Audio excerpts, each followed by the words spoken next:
And we are live after the Los Angeles Dodgers win game 3 of the 2024 World Series to take a commanding lead in this World Series over the New York Yankees. They are one win away from their first World Series title since the 2020 season. And if you want to be, a little critical, their first full season championship, it'll be their first win. They're one win away from 1988, making that happen. But before we get into all of the stuff that happened today between Walker Bueller, seeing Shohei Ohtani in his first action since the shoulder injury, let's thank our sponsor, Bet Online. Bet Online is the world's most trusted betting platform and your number one source for everything football. Bet Online has every stat, every matchup, and even live odds and spreads to bet on during the games. Think you know your stuff? Get in on our $200,000 mega contest and pick 5 games against the spread every week for your chance at weekly prizes and a share of that $200,000. When the game's over, head on over to our online casino and get in on a game of blackjack, poker, or unwind with one of our over 150 slot games. Head to the website today, get in on the action, bet online. The game starts here. And Mike, I mean, I'm not gonna say I'm too shocked because, I didn't think this series was gonna go more than 6 games, but I am shocked that the Dodgers are up 3 games to none in this World Series. I'm not shocked by seeing how they've played these first 3 games. They've pretty much out-hit the Yankees, out-pitched the Yankees, and have outplayed the Yankees in every facet of the game: defense, base running, you name it. I think it goes back to that game 1 win. I feel like it kind of set the bar for what the Dodgers were gonna do this series. And I think it also set the tone for the series. And it's a hard loss if you're on the losing end to come back from that. And the Yankees just haven't had any momentum at all. And when, 3/4 of your lineup and it isn't working, like and mainly with Aaron Judge struggling right now, they're in a very bad spot. And the Dodgers are 1 win away. So far, looking at the grand scheme of things in the first 3 games, I mean, are you shocked that the Dodgers are, this close to clinching it? I am shocked. The first two games, I was hopeful. I thought that they would win both games in Los Angeles. I actually thought that they were going to give tonight's game up. Um, but I was a little on the fence on it. I was a little 50-50, with Walker on the mound. I thought that the Yankees were going to come out and their bats were going to wake up and actually, score some runs and put some pressure on. And I thought that they were actually going to. This was going to be the first game since the postseason that a team got to our bullpen and won the game. That's how I thought this game was going to end up. But Walker just pitched an amazing game. Went 5 innings, only gave up 2 hits. With 5 Ks and only walked one. It was amazing. It was just like what Dave Roberts said. In his uh, pregame interview yesterday, I think it was they're giving Walker the ball because they have confidence in him because he is built for games like this, and he delivered. Yeah, I mean, it's hard to, to boil things down to say this guy's a big game pitcher, for people like us that look in depth in statistics and, baseball's a long game. You got 162 games in the regular season. You got 30 odd some games in spring training. You make it to the postseason, then you got, 3 or 4 more weeks of stats, cumulative stats to go off of that. So the numbers speak for themselves. Bueller just wasn't himself this entire season. I think everybody knew it. He himself even knew it. He Mhm. tried to reinvent himself multiple times, got optioned down to AAA, got put on the injured list twice this season. There was that, brief time in the middle of the summer where kind of was AWOL. Nobody knew what he was doing. They just hoped that he was just getting healthy and getting right. And, you know, similar to how I'm feeling about Freddie Freeman, where it's like, this couldn't happen to a better guy, the amount of work he puts in, the stuff that's happened off the field. That's kind of Bueller's the mirror image on the pitching side of things. He's Mhm. missed almost 2 full seasons on the injured list because of, Tommy John, the second of his career that, he suffered in the middle of the 2022 season. And then, he comes back this year, doesn't look right. just mentioned all the stuff that he had to deal with this season, and then to come in, pitch meaningful games. It was rocky in the first start of the postseason, but in large part, I think we kind of washed that one because the defense and everything that happened in that game just Yeah. wasn't vibing well. And then you look at his past two starts, he pitches in Citi Field, looks awesome there. He goes four scoreless innings. He pitches an extra inning in this one in the World Series. So this is his third World Series start. He pitched seven scoreless innings against the Boston Red Sox that won 108 games. They ended up winning the World Series. A lot of people forget that performance because, Hmm. it was the game that went into, a whole nother day, 18 innings and Right. capped off by Max Muncy's walk-off home run. And then against the Rays in 2020, he went 6 innings, same thing, 10 strikeouts and only one run, and was a huge part of that Dodgers team that ended up winning it all. And when when you needed someone to step up, when you saw the injuries that the rotation had, we knew the Dodgers were going to need somebody or multiple pitchers to kind of be excellent. And Bueller, I mean, he just looked straight up filthy today. He had the sinker working, the fastball Hmm. had some life. He was dotting it. I feel like that's my cue to know that he is dialed in. And, he had a good week off. And for the first 2 innings, he was throwing 98 miles per hour. Obviously, it slowed down as the game went on. The Yankees started, teeing off a little bit, which is why I'm pretty sure Dave Roberts didn't want him to face the lineup a third time through. And, it's also giving credit to Dave Roberts for reading the situation, going Yep. to the bullpen. Didn't really go to all of his high leverage arms. I mean, you could argue the only one was probably Vesia and Kopech to close it out in the ninth. But all in all, pitching today was just great. I know there was the blip in the ninth inning, but like I tweeted out, that's garbage time home run. No one cares about that. Yeah. But the pitching was just awesome today. Well, and one thing to point out also, which I was really surprised about, was what they mentioned in the broadcast. This was the first game all year long that Walker Bueller gave up, had six swing and misses with his fastball, which was like, wow. I didn't even realize that. I was just like, oh, man, that is crazy. Yeah, he That. had a lot of whiffs, against the Mets, but a lot of it was on that, that slur slider. Mhm. He kept them off balance. They were a very aggressive team. We even talked, like when we previewed this series, the Yankees, for the most part, are a very patient team. They kind of mirror what Juan Soto kind of brought to the table when he got acquired by them in the offseason.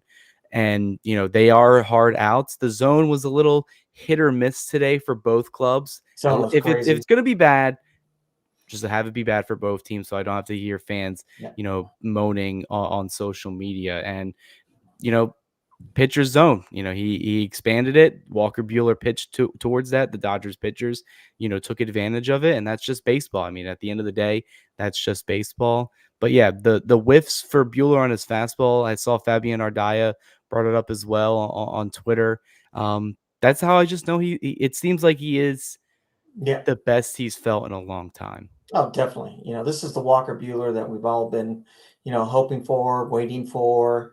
The performance that he gave tonight is no different than the performances that you've mentioned, and all of his pitches, during the postseason, since he's been with the Dodgers. I mean, he's just been a big time pitcher for us, a reliable pitcher, someone that will go out and just like lock in and do a shutdown and give the team the best chance to come out with a win at the end. And that's Yeah, and exactly what we needed, and that's yeah. exactly what Bueller gave us. Yeah, and then I even mentioned in my preview article today for today's game on DodgerBeat.com. Got a lot of stuff there. Make sure to check it out. I mentioned, it was a big start for Bueller because it's game 3 of the World Series. Mhm. You want to set your team up to go up 3 games to none. Set you up for game 4 to potentially clinch and win it all. But it's also a big start for him personally. Like he is a Mhm. free agent at the end of the season. Um, you're pitching on the biggest stage. All eyes are on you. Multiple agents, multiple players, all teams are all 30 teams and people that are involved in those teams are watching this. There's a lot of pending free agents. Teoscar Hernandez is the big one, and Walker Bueller is a wild card because it's curious. I could see the Dodgers realistically bringing him back for a 1-year prove it deal because he didn't have the best regular season, but Mhm. based off what he's done in this postseason, I could see an Oh, outlier definitely. team giving him a 2-year, deal with some job security, especially after today's performance. And if he can continue to build off that, um, it could be potentially his last start in Dodger blue, unless this series potentially goes 7 games. But I don't see it going that way. So if it's going to be his last start in Dodger blue, I mean, he went out with a bang. Am I wrong? Mhm. No, you're not wrong at all. But one thing that I will say is, with this start, I think it gives the front office of the Dodgers organization more confidence, and for them to think, are we going to, give Walker an extension or re-sign him or whatever they plan on doing, in the offseason, and keeping him as a Dodger and let him retire as a Dodger. If he can keep doing what he's doing, going off of this game, taking the time off, going into spring training of 2025, it's going to give his arm that much more of a rest. It's going to give him that much more time to dial in what he needs to dial in to, to make him an effective pitcher, for a full 162 games of next year. And I won't be surprised if the Dodgers re-sign him and bring him back, and sign him to a multi-year deal, and and bring him back. Yeah, and that's definitely going to be a conversation we're going to potentially be having in the next, week. The World Series, Hmm. even if it does go 7 games, free agency will, officially begin within, once November starts. So that's definitely something we'll have a conversation down the line.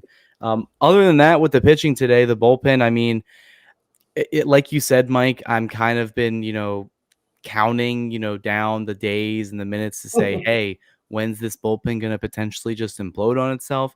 Because, games, game 2 of the NLCS, and then, even game 5, where, the pitching just gave up a lot of runs. Most of the high leverage guys weren't used, Ryan Brazier, and they kind of let Landon Knack and Jack Flaherty eat it. But for the most part, these guys have been used multiple times, back to back Hmm. days, been used a lot, and Yep. they still pitched pretty well. Kopech today, the blemish, the reason why I kind of point to it is, he throws a lot of fastballs. This is a Yankees team that That hits hit. the fastball really Hmm. well. And it's just, he's just trying to blow it by him. He's just trying to get the out, and Verdugo was probably just sitting fastball and trying to Oh, give the definitely. Yankees any life. But so far, the bullpen, do you still have any concerns, especially with the potential bullpen game tomorrow? Because we still don't know. We're waiting for Dave Roberts to officially talk and all that. I'm sure Hmm. Roger will shoot me a text with the updates on what they plan to do. But a bullpen game tomorrow with a potential game 5, like, worried about any fatigue there, Mike? I'm not too worried with a lot of fatigue. I was kind of hoping, I think Alec Vesia will still come out tomorrow and maybe pitch, an inning and a half or a full inning in itself. I won't be surprised if Kopech, if the game is close and we're ahead, by 1 or 2 runs, I think it's going to be, they're just going to throw everything out there, and just let it ride. I'm not going to be surprised if Landon Mack starts tomorrow, or if Kasparius, comes in, after 2 or 3 innings of tomorrow, uh, just to get those innings, killed and run down. I'm not going to be surprised if Honeywell comes in tomorrow also and pitches multiple innings. So we got pitchers that are in there. The only problem is you got Landon Knack, you got Ben Kasparius, who came up from the minors this year, and this is going to be their first World Series, and a game 4, and you're going to put that on them to keep the game close, for the offense, to perform. So I don't know. It's going to be a tough one tomorrow. If we win, I'm going to be totally amazed. If we lose, I'm not going to be surprised. And Steve, you're finally joining us now. Obviously, Yes, we're from the ecstatic. Boyle Heights watch party. I We're have ecstatic arrived. for everything that happened today. The Dodgers hold on to the win 4-2. Obviously, the Yankees bring it a little closer with the 2-run home run. But me and Mike were just having a really big in-depth conversation about Walker Bueller and the performance he put in tonight, potentially his last start in Dodger blue. He is a pending free agent, but he's kind of been the guy. If you go back to 2018, he's probably been the biggest. If you ask me, biggest reason why the Dodgers really haven't had any postseason success is they haven't had pitchers like Walker Buehler to step on the mound and give them exactly what they need. Wash away, the first start of the postseason where, like we already mentioned, the defense kind of failed him, kind of made things get a little hairy there for him. Gives up 6 runs, 6 earned runs, kind of debatable, but still 6 earned runs on the stat line. Next two starts, game in the NLCS, and then this one right here just gave the Dodgers everything that they needed, right? I mean, it's remarkable. And I think you're right. If you had a Walker Bueller on the staff in 22 or 23, you're not looking at an early exit because Mhm. I mean, this guy shows up. That's the thing about him, and that's an intangible. And I know you guys were talking about whether or not he should be uh, re-signed going into free agency, but he certainly has made a good case for himself, right? Mhm. He has that postseason pedigree, and if the Dodgers could do a lot worse than re-sign Walker Buehler, because probably the price won't be that high. I'm thinking because of his sort of spotty performance in the regular season, but I mean, he's going to get paid, but I don't know what people are predicting for him. But you could probably get what 5 years, 100 million or something like that. Or would that probably? I mean, if you want to get risky, I would say yeah. I haven't really looked at any, considering the Dodgers are still, playing Yeah, and yeah. in here. I haven't Right. gotten too in depth like I was last off Projections. season Yeah. with the projections. There's a bunch of websites out there. I know they are starting to update them. MLB Trade Values is the one I usually look at to see what they kind of comp and what they predict is going to. If you're Mhm. asking me personally before we move on, I don't think he gets more than 2 years. I think he gets at least a 1 year Yeah, deal. the logical thing would be like a 1 year prove me contract, right? And like Cody Bellinger got with the Cubs last year. Yeah, Um, probably something along those lines. That's what I would say. yeah, that's. I mean, I don't think a long term deal is really in his future because I mean he's was fantastic in the last two starts. He showed what he's made of. We know he's got that heartbeat that wants the ball in those big moments. But I think he needs a bigger body of work to really, get that big money check, especially with the two Tommy Johns. I don't, so I could see like a 1 or 2 year contract. I think the Dodgers could go for something like that.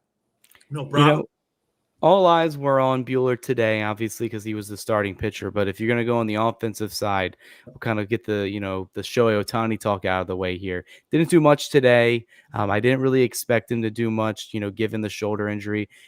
When Dave Roberts talked about it, especially when he came, yesterday to practice with the team and then coming into today, where they said it was really fine. Then you see him get introduced, pregame introductions. He's got like a little sling thing on, try to keep that arm and that shoulder propped up or whatever he was trying to do with the jacket over there. And a lot of uncomfortable hacks. It didn't look too Mhm. comfortable in the box, uncharacteristically swinging at some, very bad pitches, especially from, Nestor Cortez and lefty Tim Hill. Mike, concern level with Ohtani. Obviously, the Dodgers are up 3 games to none. They have the offensive, performers 1 through 9. If he I don't think they're going to bench him or sit him. I think he's going to still play, but you could have an offer for Ohtani today and even tomorrow, and we're still talking about the Dodgers winning the World Series. So, concern level with Ohtani. Did you notice anything today from him? Oh, you can totally see it. Concern level, yes, concerned about him. Uh, for me personally, I personally, if I was the coach, I would have benched him. I wouldn't have let him start today, especially with the way he was swinging the bat. He was chasing. He was uncomfortable. When he would make contact, you could see him grimace because the pain was shooting, obviously down his back and down his arm when the ball made contact with the bat. So he was very uncomfortable. He was ineffective. Yes, he took a walk in the fourth or fifth inning, and he got on base, but he wasn't going to steal a base. There's no way he was going to steal it. So in some ways he was ineffective, for the game. And that once again, the Dodgers offense proved, that they can win without Freeman, and they probably could win without Ohtani either, especially for today's game. Let that shoulder rest a little bit more, let it heal a little bit more, get some, get some stretching in, get, let the trainers do their magic on his shoulder, and bring him out for game 4, especially since we know that game 4 is going to be a clincher, and his bat is really going to be needed for tomorrow. Yeah. So I think if he would have sat today, it would have given him a little bit more time to rest, and be a little bit more prepared for tomorrow, and maybe gone into the batting cages and adjust his swing a little bit more to where he's able to put the ball into the gaps and and get a single or a double or whatever, and not go for the home run ball. Yeah, I mean, looking at his swings today, obviously he looked a little uncomfortable.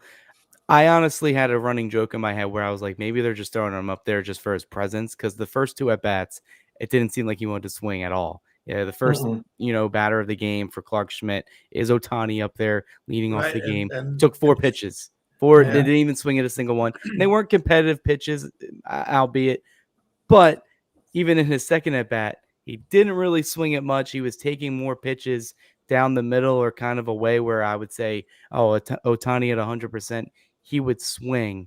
Steve, did you see the same thing that I'm seeing here? Yeah, I mean, he got on base. I mean, that was a run from that 4 pitch walk in the first inning. That was, he was the run that scored ahead of Freddie, right? So that helped. He wasn't worthless like some other highly paid superstars in this series, but he he did what he could, and what he could wasn't very much. Turns out. I think he'll want to play tomorrow, whether he's out there or not.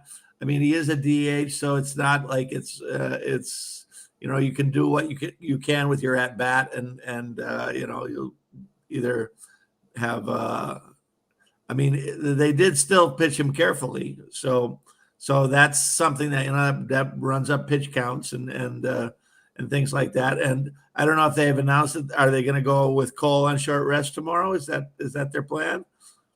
Yeah, I mean, I imagine he's gonna play still. I'm like, I would find it very hard to believe that Otani would say, "I'm not playing in this game." Dodgers feel comfortable with it. Otani feels comfortable with it, so we'll more than likely see him in there, just because of his presence. I think that means a lot, even with him not at say 100% with the shoulder. He's still a hard out to get just because of his plate discipline. But I also want to see him go up. After Schmidt got out of the game, they just attacked him with lefties that I figured Yeah. were gonna kind of, have his number regardless. I thought, besides Cortez, getting owned by Freddie Freeman in game 1, he was 1 for 12 against Cortez in the regular season, and then make it 1 for 13 after he flies out to Verdugo in game 1 as well. And then Tim Hill, I mentioned already, that guy, I just feel like he was gonna get every lefty out in this series just because of his Submariner throwing arm. He didn't look good against them. I want to see what he does against the righty, a young rookie. I believe he's still a rookie right-hander, and Luis Gil. See what he Mhm. does there, because as far as I know, they're not going with even though they're on the brink of elimination, they're not going to go with Garrett Cole. So you're going to get a rookie, a fourth, starter in the rotation. Dodgers, they are in the driver's seat.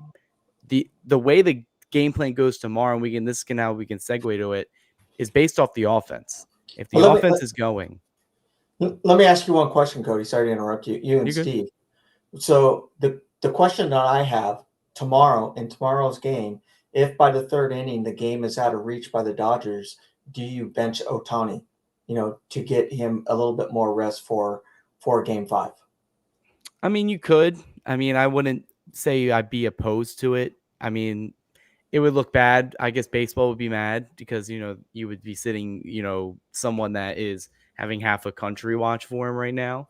And he is only a DH. So, he does have the factor of not being like Cody Bellinger, who injured his shoulder, very similar injury, and he had to play center field every day. Um, I feel like he'll still get his at bats because I think at this point it's just him trying to play with the pain tolerance and get used to Mhm. that. And I feel like the only way you're going to get used to that is if you take more swings. So with him being a DH, the only way you're going to get swings is just staying up there to bat. If you're talking about like Freddie Freeman maybe getting removed or someone else, maybe. But I still think if the Dodgers are well within reach, they're going to still try to win tomorrow's game, even though we've seen them punt it. I'm a full believer they just kind of want to get this series over with and clinch. But Yeah. Steve, what's your thoughts on it? Yeah, I could see a kind of a lower leverage situation at the beginning of the game, and then they just kind of play it by ear.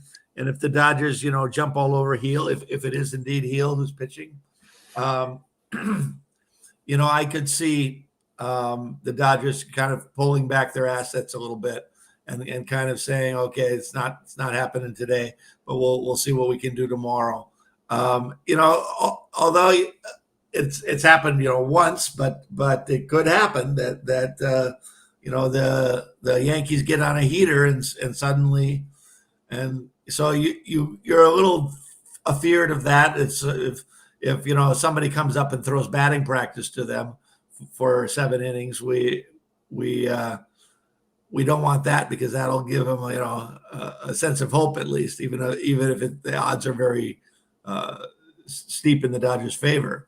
So I would think that will start with somebody like a Honeywell maybe, but they said Honeywell wasn't starting, but somebody in that vein. I don't know if they'll get Knack out there tomorrow. I mean, with a 3-0 lead, you could kind of think, well, I mean, Knack is getting a sort of a bad reputation for that 1 inning that he sort of blew up, but he pitched pretty decent this year. So it's not like you're throwing up a piece of garbage up there to face the Yankees. But I mean, it is a rookie pitching in Yankee Stadium against the Bronx Bombers, who are with their backs to the wall. I don't know if I would go with Landon Knack tomorrow, but I mean they excuse me, they did use a lot of guys tonight. So I mean I think that they'll still come back with Vesia. Hudson, Banda only pitched a third of an inning, I think. Mhm. So their lefties are okay. Um, I imagine they would try to avoid Kopech if they didn't have to go back to him a back to back because Kopech was up there right about 25 pitches, I think, something like Yeah, that. he had a At decent 24. chunk. I can imagine Daniel Hudson isn't going to be available probably for the rest of the series. I mean, old man Hudson, thank you for your contributions for tonight's game. Had a lot of 3-2 counts, a little too close, to comfort for me. Right. But I'm curious to what they do tomorrow, and that's kind of where we'll go with this right now. And I'll shoot it to you, Mike, with kind of the idea. I mean, they could go with a traditional opener. You could say maybe get Brent Honeywell in there, go like 2-3 innings, or you could just say, hey, Brazier, like you've done it before, do it again, open this game for us. Kasparius is a long man option, Landon Knack is a long man option, and Brent Honeywell, like I already mentioned, he's a long man option as well. I think it all goes on how the Dodgers offense is, because if say Mhm. they get a lead, they're going to try to protect that lead and try to just close the game out. And Oh, I think definitely. if they get an early lead, that's when you're going to see, them go to back-to-back days. They didn't use Blake Trinan today. He's going to be available tomorrow. I'm pretty sure if they want to use Kopech, even though he did throw a decent chunk of pitches, he's going to be available. He's a young, flame-throwing arm that can be available on back-to-back days. Gratterall, I feel like the Dodgers, if you have a lead, you have to manage it like, there's no series after this. Exactly. This is the last couple games of the year. Get whatever you have left in the tank because, I mean, I think they mentioned on the broadcast teams that go up 3-0 in the series, none of them have even made it to 7 games. Only one of them or two of them, like a handful of them, have made it to 6 games. Most of them get wrapped up over the next 2 games. So that's in my mind. It's a good, smart, decision as a team to say, hey, we got to be prepared for the long run. I don't care about that. I want to close this out tomorrow or the day after that. If you can get a lead and you have most of your bullpen arms ready to use them. I mean, just Mhm. get them out Yeah. there. I'm confident in Landon Knack if he wants to get a start. I think if he has a clean like, frame to work with, no runners on, not coming in out of the bullpen. Some guys, it's a mental thing. You're a starting pitcher. I don't come out of the bullpen. I don't come running out to a song blaring while I run in from the left field, right field, whatever. I think Knack getting the starting nod, I think, is what they're going to lean to. So I'm curious to see what they do with that. If not, I would give it to Kasparius. I think he's another guy that can give them at Yeah, least 2 to 3 innings. and I could see like a Knack, Kasparius, Honeywell triumvirate, and just ride those guys and see what you get. And then if the Dodgers get the runs that they need, then you change course. But I think a plan of 3 innings of Knack and 3 innings of Kasparius and 3 innings of I don't know if they'll get three out of each of them, but each of them could give you three. Mike, what are you thinking? Thought process for tomorrow? I haven't seen anything on social media of the Dodgers' plans. You're Dave Roberts. What are you doing? How are you managing this game? Who's going to be your starter tomorrow? I think tomorrow I would start off with Honeywell. Give him like 1 or 2 innings. Maybe three, depending on how he's pitching. Seeing what his location's doing. Seeing what his fastball. All of his off-speed stuff is doing. Don't give the batters. Going through the lineup. Multiple times. With it. I'll tell you this much. I have way more confidence in Landon Knack and Ben Kasparius than I would Bobby Miller. Going into these World Series games. I have the utmost confidence in Knack. I've seen him pitch, a lot, especially in the minors. He does it when he has a bad game. He'll come back and he will just be on it and pinpoint and have his pitchers down.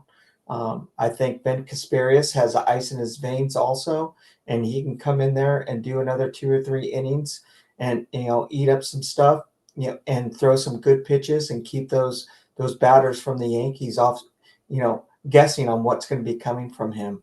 They haven't seen Kasparius, they haven't seen Knack. They've seen Honeywell that's in there. They'll have to do their scouting reports on both Knack and Kasparius, and I think it's just going to be a good move for them. Yeah, but it's all going to depend on what the offense does. Yeah, I and think how these Yankees hitters go against the Dodgers pitchers, and if they start hitting tomorrow, because their backs are against the wall now, and this is a do or die game for them. They're either going to freaking hit or they're going to go home. Yeah, I think the fifth inning is like the I would highlight that fifth inning and see where is the score after five. If the Dodgers are ahead after five, they're gonna bring out all the heavy artillery, and they're gonna say let's close this thing out. If it's like they're behind by 3 after 5, they'll say let's do it tomorrow. I can see that happening. I mean, the way I look at it right now, and I think, Steve, you were the one that mentioned this, where it's like, how much confidence do we have in like a rookie like Landon Knack or Kasparius getting the start in Yankee Stadium in the World Series? Definitely do think there would be some jitters, but yeah, I don't know if you guys watched the same game I watched. This crowd was not into it. After Freddie Freeman hit the 2-run home run to give the Dodgers a quick lead, they pretty much had nothing to cheer for, lifeless attitude. Fans were leaving early. I mean, I saw a lot of empty seats behind home plate in the outfield. I mean, this is a team coming into tomorrow. I'm honestly about to go on, SeatGeek, whatever, and check what the ticket prices are, what they're reselling these tickets for tomorrow. I mean, this has a similar feel to Game 5 when we lost to Boston, right? We put up a good fight in Game 3, and then we got we had that big disaster in Game 4, and then Game 5 came along, and everybody was demoralized, and I think tickets in Dodger Stadium for the World Series were going for like $200. It was ridiculous. Yeah, it's like the writing's on the wall, and I don't like to ever sound too cocky or overconfident, but 3-0 is a big lead. 3-0 is a big lead Best. in any sport, any best of 7, whether you're talking about the NBA Finals, you're talking about the World Series, the NLCS. It's an insurmountable thing to come back from.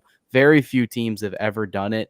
Obviously, people already started asking Dave Roberts about the '04 Red Sox team. Those are so far and few between that you don't see those types of teams as much. Obviously, the Dodgers, they're one of those teams that pulled out a gritty comeback win, but they were only down 3-1 and they weren't staring at a 3-0 deficit at all during that series. It kind of was back and forth in the first 3 games. Then they were staring down 3-1 and then they ended up coming back. The Cubs in 2016, they had their own comeback Well, as well. and they came back at a neutral site too, right? That, and then there was someone also even mentioned, like if you really look back at it, it was kind of just a war of attrition there because they played back to back to back to back days, 7 straight Mhm. days Yeah. in that league championship series. If you're talking about traditional format, maybe the Dodgers don't take advantage of the Braves pitching and their starting rotation.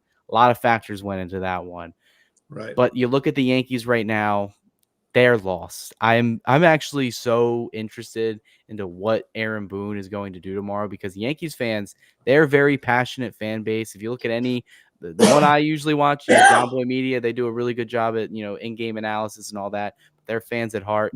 They want changes in the lineup tomorrow, and I just don't think the Yankees are going to do that. They respect, Aaron Judge too much. That's a guy who clearly still is lost. I know he made some good contact today, but his swing was out in front. Walker Buehler gave him pretty much a fastball right down the middle of the hit, and he gave it a Right. ride to shallow center field.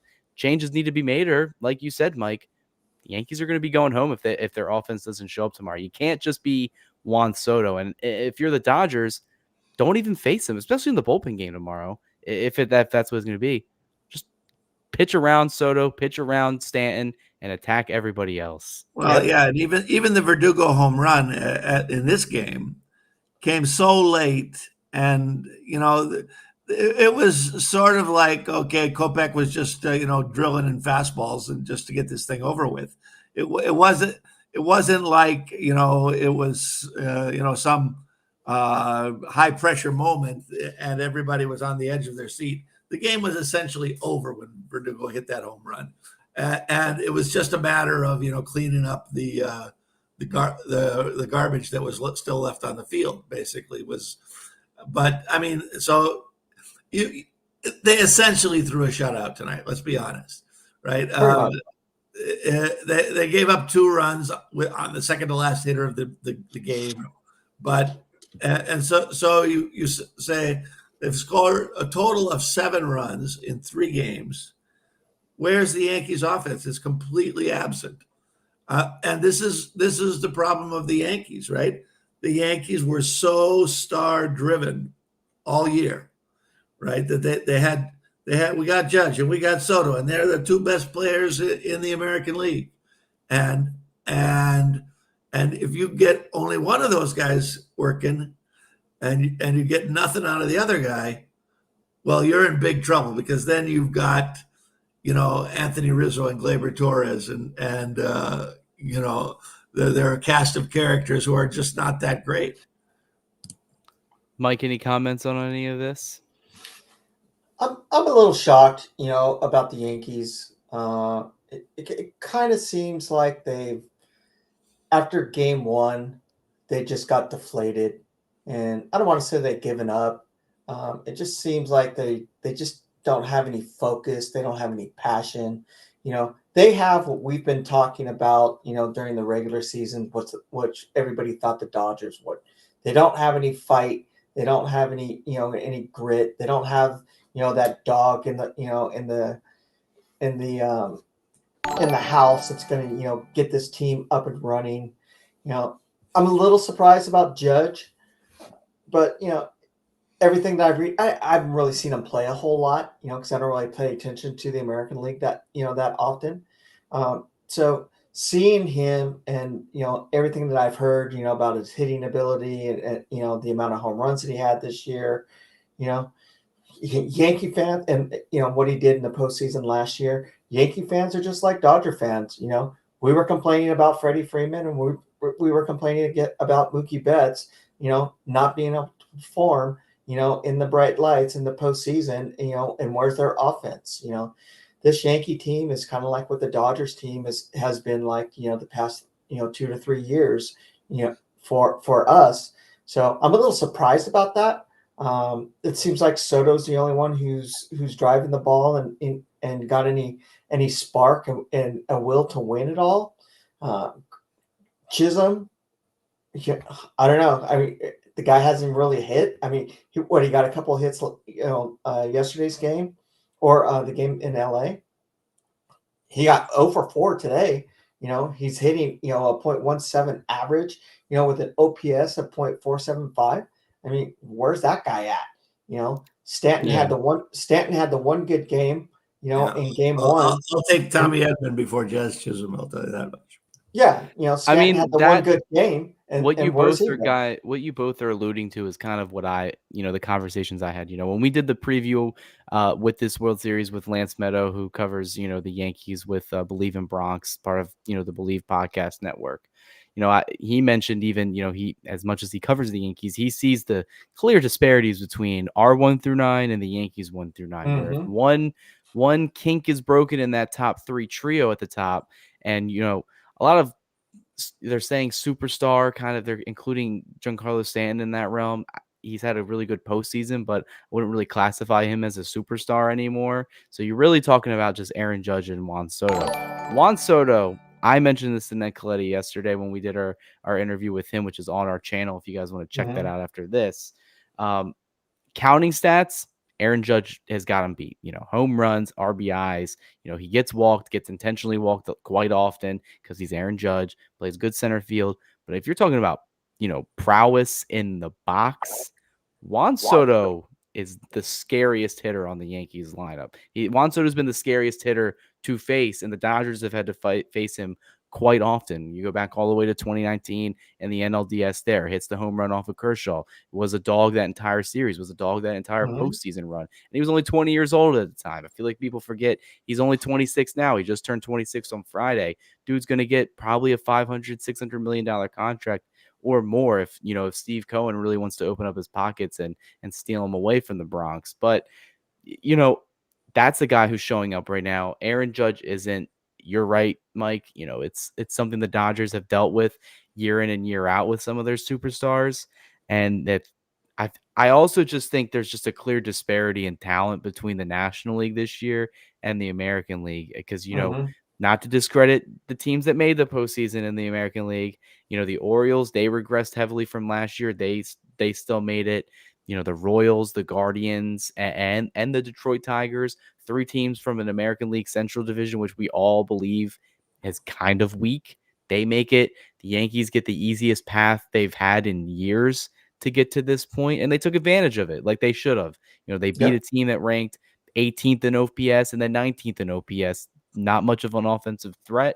Their pitching was just enough. Their offense was just enough, because they even showed the graphic today. The Yankees have been struggling with runners in scoring position all postseason. The Dodgers, they were averaging 6.5 runs a game coming into this. And even today, they only went, I believe, 2 for 8 with runners in scoring position, left 7 men on base. Even Dave Roberts alluded to in his post game that I'm seeing on social media, they should have dropped like 7 to 8 runs today, and they Oh, didn't. definitely.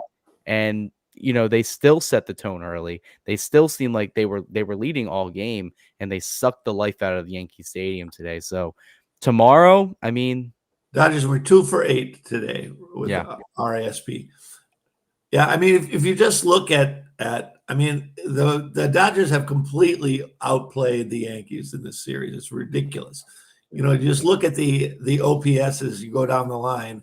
The Yankees have two players that have had good series, which are Stanton and Soto. Right? They both have an OPS over 1,000.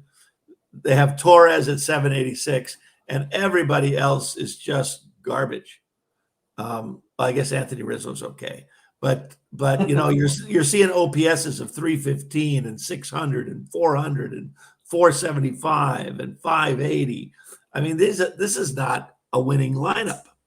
And then you switch and look at the Dodgers, and you just go, Ohtani 837, Betts 976, Freeman 783, Hernandez 743, Taylor 607. Even Taylor is 607. Uh, Muncy 843. And on and on and on. So it's it's quite shocking, really, that how I I thought it was going to be a really good series, and the Yes. I Dodgers think it's a have. good series right now. I think it's the best I, series I've watched. well, let me change that adjective. I thought it was going to be a competitive series, There you go. and the way the Dodgers have completely outclassed the Yankees is rather shocking to me. I think it just goes, and Coletti and I, we all talked about this in the interview as well. I just think it's just the gauntlet that the Dodgers have went through. I think you really have to look at the catalyst, like the epicenter of all of this is the Padres series. Yep. They faced arguably the second best team, not just in the National League, That but was the World probably in Series Major League right there. Baseball. That was the World Series. That was the only team that has given the Dodgers fits, that put the Dodgers on the brink of elimination twice in Game 4 and Game 5. They had 2 chances to knock the Dodgers out of the postseason. Because, like I even mentioned that to Claudia, I said if the Dodgers lost that series, pretty sure we're talking about the Padres being in this series right here, playing against the New Mhm. York Yankees. Those two were clearly the best. You go against the Mets team. They had some really good offensive talent. They were the second best team in the second half, best team record wise since June or when July started, and the Dodgers had to take care of business there, take care of their pitching, and take care of their offense. And kind of coming into this series, it's like, hey, it is the Yankees, but we've gotten here in a different way than they have. I think someone even said it was it was in terms of record wise, besides playing the postseason teams, they haven't played teams over 500 in over a month. Like if going in even in The, September, The they haven't played any Yankees. competitive teams. Yeah, besides yeah, getting into and October. and just look at how they sort of slogged into the postseason, and they had a pretty mediocre record the last 30 games. I don't know what it was, but it Yeah, wasn't. their second half was very shaky. They almost blew the division lead if it weren't And for to an the Orioles Orioles, team. who Yeah. were very diminished because of all their pitching injuries. Yeah. So, I mean, coming into tomorrow, obviously, bullpen game, maybe a hybrid starter, whatever they want to do. Dodgers are going to try to close it out. I'm hoping the offense can, spark something. And the guy that's been leading the offensive charge, and this kind of be like, start closing it up here, Freddie Freeman. I mean, I don't really, something clicked today. Something clicked this series. I definitely think the time off helped him. He's got 3 home runs. He's got, I believe, six or seven RBIs so far this series. Mhm. Guy is clearly locked in. More than likely, I would say 98% odds favored to win the MVP. MVP of this series. Mike, what are you seeing from Freeman today? And another thing off to add to that, we had a scare because he found a ball straight off to his bad ankle Right, and right. hit it square on his ankle. I thought it may have hit his toe or maybe the back of his foot. No, it hit him straight in the ankle. Clearly he was in pain, but then he ends up, going from like first to third. I think he scores or whatever happened in that inning. Freeman, this series, what have you seen? I'm loving everything that I'm seeing from Freddie Freeman. He's definitely dialed in. He's locked into this series. He cannot everything that he's doing right now on the field, especially in the batter's box, is just working for him. And it's kind of like what Dave Roberts said when the press brought it up, about Freddie Freeman and how he was doing. The game rewards to the is rewarding him for everything that he's gone through this year with his family, with his injuries that he's had, all the diversity that he's gone through.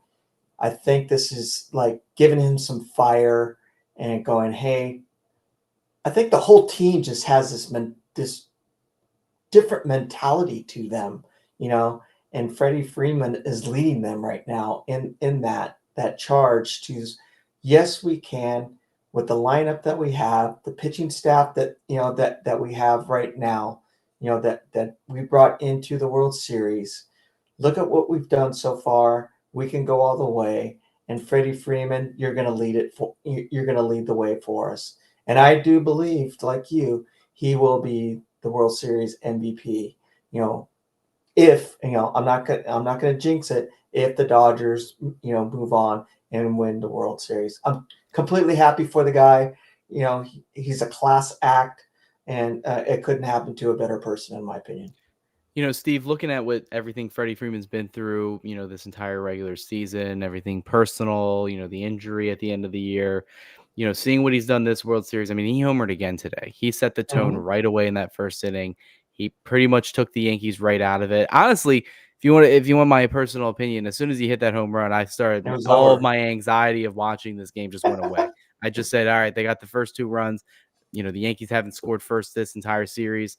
Well, guess what? It's not going to happen. They don't have any vibes going off this. This game's over, and they ended up proving that point right. I wouldn't even be shocked if tomorrow if he does something to drive in another run. But overall thoughts on Freddie Freeman likely probably winning the World Series MVP if they win the World Series. They are up 3-0. What are your thoughts there? Well, it's a remarkable turn of events, isn't it? I mean, we had the guy on the bench, a week and a half ago, and here he is revitalized and ready to roll. It's quite, it almost feels scripted. It's so great. Mhm. Even though it's not scripted, obviously I make that disclaimer. Don't attack me, Major League Baseball. You are not scripted. This is not the WWE. But but I mean, good guy with a sick kid becomes World Series MVP. I mean, my goodness. I mean, that's Babe Ruth kind of stuff. Yeah, I mean, he's done everything the Dodgers have needed. Obviously, I mentioned it already, getting, almost, like 4 or 5 days off, counting, not playing game 6 of the CS. I think it did him well. He's Mhm. seems very comfortable now. Defense, we don't see him, grimacing on, when he Yeah, and comes off and I the mean, rubber. it's time heals all wounds, right? Because it's been almost a month since the original injury, right? Yep. Yeah, So he suffered it on the 26th, so it's been over a been over month, a month September now. 26th, Yeah. and that So Yeah. was kind of the one of the things I talked about coming into the series where it's like, all right, we're a month removed now. Obviously, it's not fully healed or even maybe even gotten better because he's been playing on it every day. Even when they're not playing, he's still, walking, he's still taking swings, he's still right. practicing. So he's still putting pressure on that ankle, but he looks good right now. And Yeah. he's Yeah. not even the biggest injury on the team right now anymore. I mean, all eyes, like we Yeah. said, are on Yeah. Ohtani. Well, And one win and he can sit in his easy chair the rest of the winter. yeah, I mean, He is that he about is he is running a lot better too. yeah, I mean, yeah, he had the first to third after getting a foul Yeah. ball of his ankle. He looks really good out there. I think the big thing with me was just defense because it seemed like even after just picking a ball in the dirt, especially in the first round of the postseason, he looked very, very uncomfortable out there. Mhm. In the CS, you saw it too, especially when they traveled to New York in the colder Yep. temperatures. I mean, your bones and your joints they tighten up. It's not a good environment, especially when you're playing at 8 o'clock at night in City Field in Flushing, New York, where it's 40, 45 degrees. It's not that Southern California weather that you guys are dealing with out there. So I mean, you can't ask for much more. I mean, he's given the Dodgers everything, and I even mentioned yesterday with Coletti as well, where it's like this is just a story everybody likes. I'm in the Philly Yep. area. They don't like Freddie Freeman because of his history with the Braves, but they see, the Iron Man mentality he has, and that's the thing the city likes. That's the Mhm. thing that, us East Coasters like. We like a good story. We like a good grittiness from a team. So obviously, he is the storyline of this World Series. And, Steve, it isn't scripted because if it was scripted, Ohtani would probably be winning MVP right Ah, yes, that's right. That's right. That's right. So, um, Well, what did they have some guy that said he was wearing a wire the other day? It was like, yeah, everyone was trying to go back to that Houston Astros thing where they're just trying to find any little thing, even if it was a joke. a wrinkle in You his never jersey. know anymore. That's all I'll Wow. say. So, but yeah, I don't think there's really much else to touch on this game. Do you guys have anything else to say? Well, I think these post game recaps are coming to an end. Is what I think. Yeah. Yeah, We might have one more of them. I think we're drawing close to the end of this, but it's never over until it's over. Before we get out of here, I'll ask each of you, Mike. You already kind of alluded to your answer. Obviously, the Dodgers got a bullpen game tomorrow. Do you think they close it out? Do you think the offense shows up? Do you think the Dodgers go all in, chips in, and try to close it out, or do you think this series is going to a game 5? I'm 50-50 on tomorrow. I'm not going to be surprised if they lose, and I'm not going to be surprised if they win. So I'm really 50-50 on it. I'm not going to be. I'm kind of thinking, my gut tells me that we're going to be going to a game five, and the Dodgers will win it in five. But no matter what, I'm super happy for this team. I'm super excited for what this team has gone through all year long. And to come down to this, being in New York, 3 games up, you can't make this stuff up, man. I mean, I'm just truly amazed and baffled because you guys know my opinion and what I've been saying is I've never thought that the Dodgers were going to win the World Series this year, anyways, and I was more hopeful for next year. I am completely rooting for them 100% and have been since the New York series and hoping that they go all the way. And I couldn't be more happy for the organization, for all the players and their families, for the sacrifice that they did for this whole season. And I'm waiting to, you know, make my travels down to LA, taking the 3 hour drive down to LA and meeting Steve and getting and going on the corner, That's and right. rooting them on as they drive past us with the World Get Series my get trophy in my the air. Dodgers pennant out, and I'll wave it Yep. as the vans pass by. Yep. Steve, same question to you. Obviously they got game four ahead of them, a potential game five, bullpen game tomorrow. I haven't seen anything on social media yet about a game five or a game four starter. Game five starter, if it does go there, you're thinking Jack Flaherty more than likely. But I think we all want this series to end tomorrow. What's your take on that? Um, yeah, I think I'm with Mike that I'm 50-50 on whether it ends tomorrow. I could very well see the Dodgers, kind of marshaling their resources and saving them for another day. And making a big push with Flaherty and all of their high leverage guys saved for Wednesday. Um, so we'll see. I think if you ask my prediction, I say the Dodgers lose 5-4. Um, that's my gut feeling is Roberts doesn't push his chips in on this game. Hmm. I don't know. I just feel some vibe in the air. I just think it's going to be a blowout win tomorrow. I think Oh, they get to the well, I Yankees mean early. the Yankees are demoralized. That's Yeah, for sure. I think the vibes are gone in the Bronx, and everybody can clip it later if we're talking on the post game tomorrow. Well, the Dodgers fall to the Yankees of a score to 5-4. Steve Webb was right on this one. No, I mean, I just think if the offense gets clicking early, that's why I think everything is determinant of the offense. If they show up in the first say 2-3 innings, get a lead, whoever starts the game looks good, and then they go inning by inning with the bullpen, potentially bringing in somebody else to, like, maybe from the starting rotation to close it out. Just get it over with, get it done.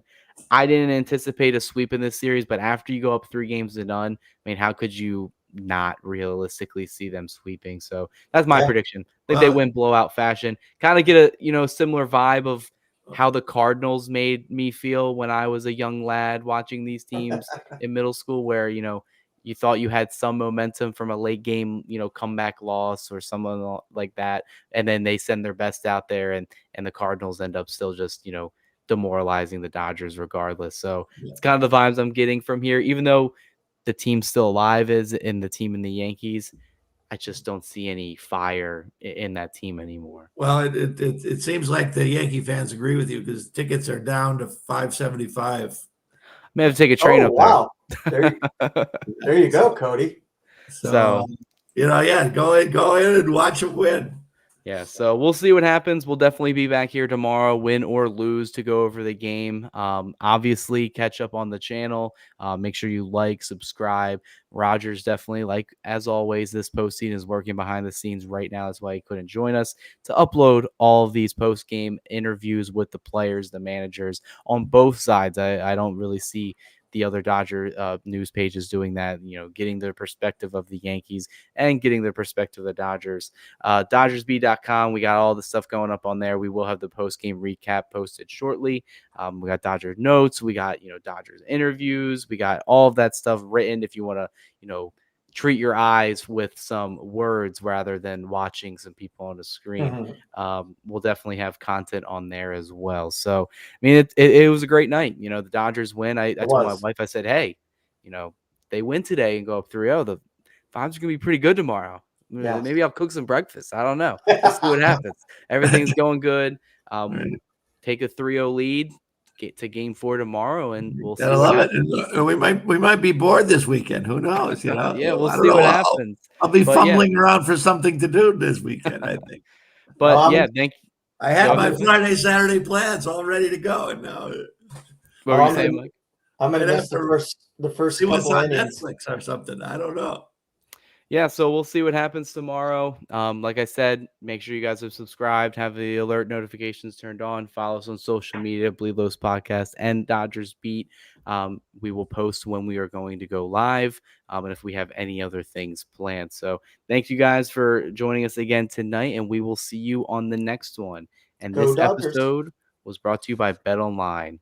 Go Dodgers. Go Dodgers.